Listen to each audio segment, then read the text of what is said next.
Hello students, welcome back to my channel. Vishal Gupta आपका teacher. कैसे हो आप सब स्टूडेंट्स? ये बजट का 2025-26 का जो हमारा बजट है उसकी ये लास्ट वीडियो है। इससे पहले 3 पार्ट मैं आपको करवा चुका हूँ। मेरे चैनल पे जाके वो वीडियोस देख लीजिए और अपने नोट्स को अपडेट कर लीजिए।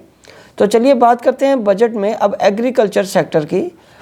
इसमें है आत्मनिर्भरता in urea, a plant with annual capacity of 12.7 lakh metric tons to be set up at Namrup, Assam.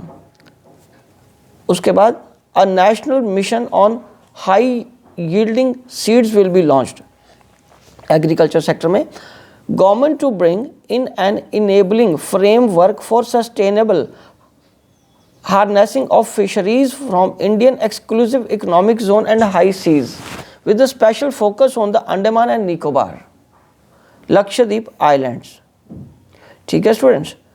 Next 5-year mission announced to boost cotton productivity. This will ensure a stable supply of quality cotton, says Finance Minister. अब हम discuss करते हैं आगे। Loan limit under the modified interest subvention scheme to be enhanced from ₹3 lakh to ₹5 lakh for loans taken through Kisan credit scheme.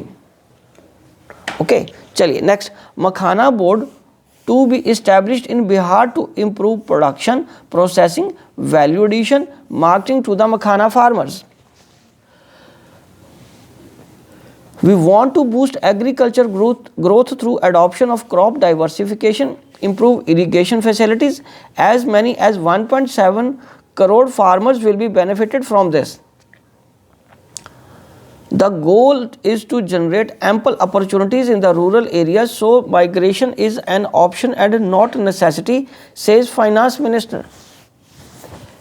Finance Minister announces Pradhan Mantri Dhan Dhyan Krishi Yojana, Dhan Dhyan Krishi Yojana, covering 100 districts with low yield, modern crop intensity and below average credit parameters. Next, Atmanirbharta in pulses. Government plans to launch 6-year mission for Atmanirbharta in pulses with special focus on tur and masoor. With rising income levels and consumption of fruits, vegetables is increasing significantly. A comprehensive program for vegetable and fruits will be launched. Okay students, चलिए अब हम आगे बढ़ते हैं। To promote production, efficient supplies, processing, remunerative prices for farmers to be launched in partnership with states. अब अगला sector है focus for product scheme for footwear and leather sectors में। Schemes to facilitate employment for 22 lakh persons, generate turnover of ₹4 lakh crore and export of over ₹1.1 lakh crore। और India post के बारे में क्या है इस बजट में? 2.4 लाख डाक sevaks will be repositioned to act as a catalyst for the rural economy.